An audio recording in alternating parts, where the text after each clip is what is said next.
The church is located 1 block off of Haight Street and about 2 or 3 blocks north of Ashbury. And so they're right in the epicenter of the 70s of the movement there. The free thinking, drugs, music, everything else. So for lack of a better name, we called it the Waller Center because it's on Waller Street. How original.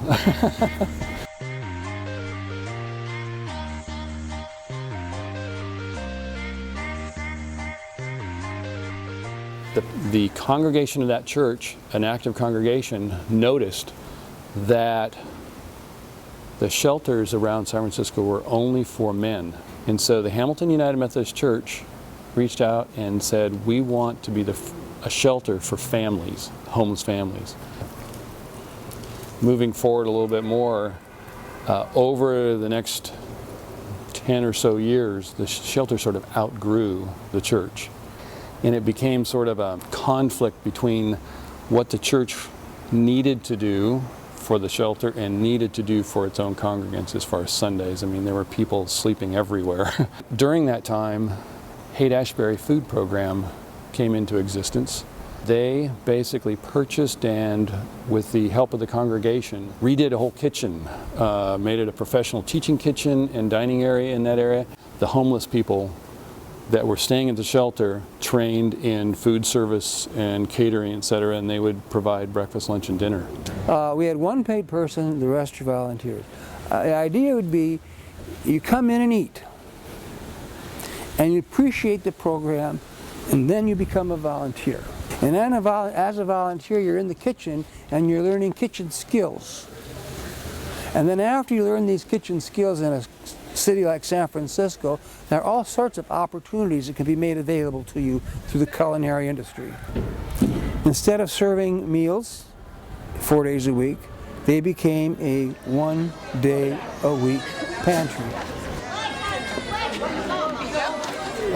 Me and my family were in a homeless shelter at the time, and I just found out I was sick, so I couldn't work.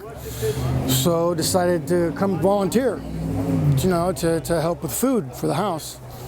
But then it became more of like a family thing. We started becoming friends, all the volunteers and that, and just kept doing it.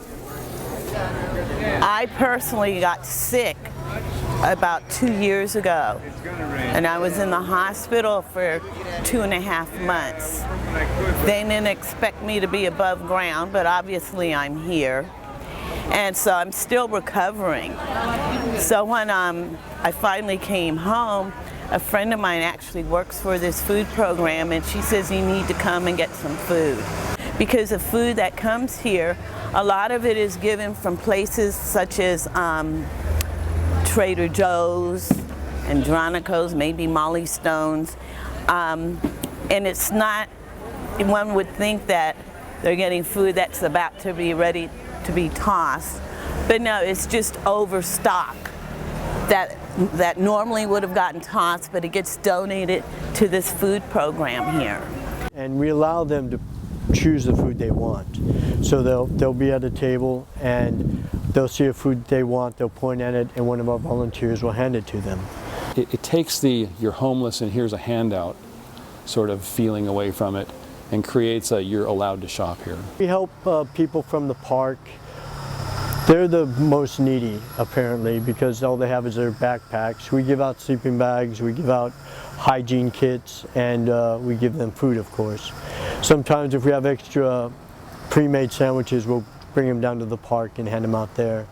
We get sometimes 200 to 300 people a day, sometimes.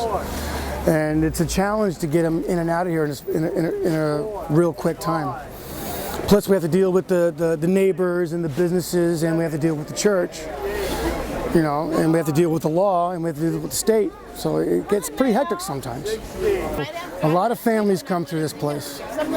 It used to be a lot of the homeless and a lot of families. Now it's a lot of the elderly in the families, and the homeless kind of just trickle in now and then.